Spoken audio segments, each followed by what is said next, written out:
Hey, what's good, YouTube? Welcome back to another episode. We looking at Desiigner on Future dissing him after he didn't sign to him. I ain't know that shit. I ain't know that Desiigner was supposed to sign to Future. But free bands don't be doing nothing though. Like he be free bands, but I don't be seeing no artists except for I forgot the nigga name. Fuck. Doughboy. I see him like picking up, but at the same time, everybody else, I don't know. But can't get mad at somebody not wanting to sign. I mean, like, I'm gonna go to the better opportunity for like if you ain't showing enough or you ain't about to do enough, and I'm just gonna be just sitting here, just nah, man. I want to grow, so I wouldn't even consider even signing to somebody. If I'm a growing artist, why would I sign to somebody? I'ma just do everything on my own because I'm a growing artist. If I'm an asset that you want, man, you gonna pay me. But at the same time, like, no, I'm gonna stand on my own too. I don't need to sign to you for what. I know you can help me. I mean, like, all they're gonna do is just throw something at you, a quick cash in advance, just to help you out. And it's like sign that contract, everything. Damn near, like you damn near belong to that person, unless they give you the hookup of giving you your copyrights like straight up. But other than that, they own that shit. They give you a percentage of it, so you gotta be careful who you sign to. To be honest with you, I'd rather just go to the non-signed route, just straight no label. Especially these days, it's like, man, like get a distribution deal, like you good. Make your own goddamn money, do everything on your own. It's slow money, but slow money is better than fast money. Like you sign your rights, you sign your rights away when you get fast money. So I know I'm talking too much, but let's get into the video. I was trying to figure out like what's the story behind this, because I never knew that.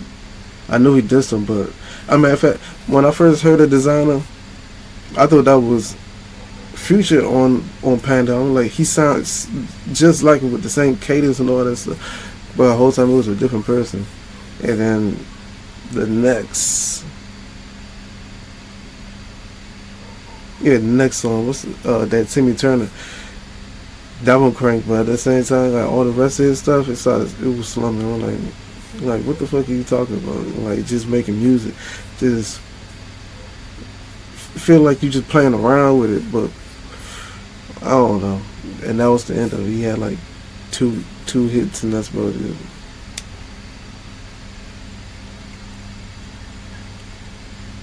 He just sounded like Desiigner, that's all. But let's get into the video. How was at the time? Because like when you were coming up, you were getting a whole bunch of comparisons to Future. And then Future had a few tweets. I think you had a few tweets back and forth. And then, if I'm not mistaken, Future like kind of dropped a song where he was kind of like subliminally dissing you with he think you won a Grammy, right? He was kind of saying that you thought you won a Grammy because you were excited about when you performed. Okay. So were you influenced by Future when you first came out? Like, did he have an impact on your style? Honestly, his Future music was ringing off. You know what I'm saying? So like, I'm not gonna say like I haven't heard of him. Nah, like I think Future was a cool artist and stuff like that. It's just like I just have my own style. You feel me? When I just start rapping in my cadence, it just start, if we have this comparison that just start coming up, and it's cool. You feel me? It's pretty cool to me to be even compared to somebody that dope. It's a tricky position to be in if you're a rapper and your voice just kind of naturally sounds like somebody else who's already huge. It's like a weird decision of like exactly how you want to play your career from there. Because you could like intentionally go out of your way to like change your voice. I guess there's like a lot of people who do that kind of shit at that time. But do you feel like you ever intentionally were like trying to sound like him, or was it just a coincidence? Nah, just a coincidence. When I heard it the first time, I was like, wow, this sounds like something that's on the radio. You feel me? I was surprised myself. You feel me? And then I was just like, I'm just gonna just keep going and just make this lit. You feel me? Whatever he's doing, I just hope. When it's like me and his stocks, you feel me? It's like when he's up, I'm up, you feel me? So like I just like to keep him up, But do you feel like, because I feel like you're a person who's like kind of all about positivity, and you seem like you don't ever really want to dwell on shit that's negative, but there you are like early on in your career where you're in a position where you're being compared to a legend / having the legend kind of taking shots at you, and it's like automatically you have like a big crossroads right there. Like, are you going to get down in the dirt and do battle with somebody who clearly has like a gigantic fan base, or are you going to just try to take the high road and just like ignore it or whatever? Like, what was your thought process on that at the time? Just ignore it and keep going. You feel me? I'm young. I still got many years in the game. I'm only 27 years old, so it's just like it's plenty more. It's plenty more that's going to happen. And you gotta like pick and choose your battles in rap music, you know? Like, we watched Drake kind of like duck the Kendrick smoke for like 10 years, and then he finally got into it, and probably ultimately wasn't the best idea.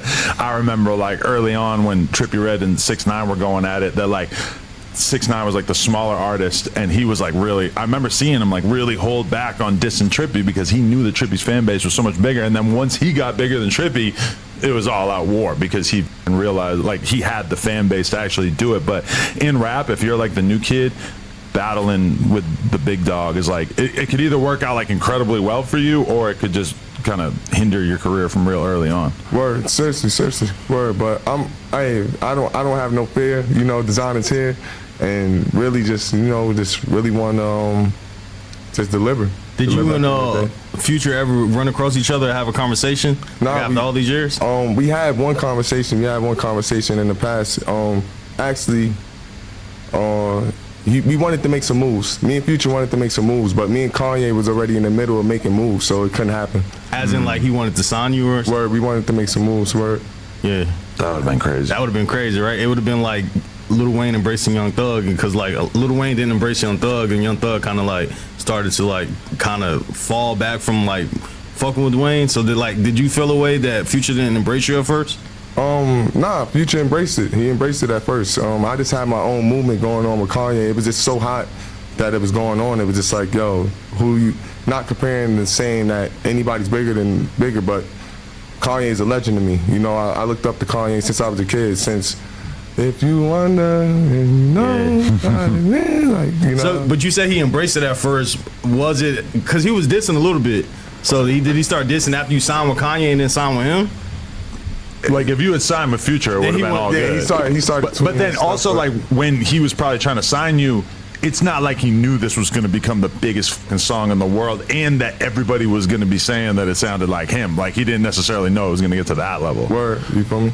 Which is, it's interesting you mentioned Thug, because Thug is somebody that has signed 1 million artists, and a lot of those artists sound like a lot like him. Rest in peace, Lil Keed, Lil Goddard over the years, Gunna, etc. Like, a lot of those people, you could have, like, Thug could have looked at them and said, like, nah, I don't want to f with him because he sounds like me. But instead, Thug seemed like he was always down to bring people in and try to develop them.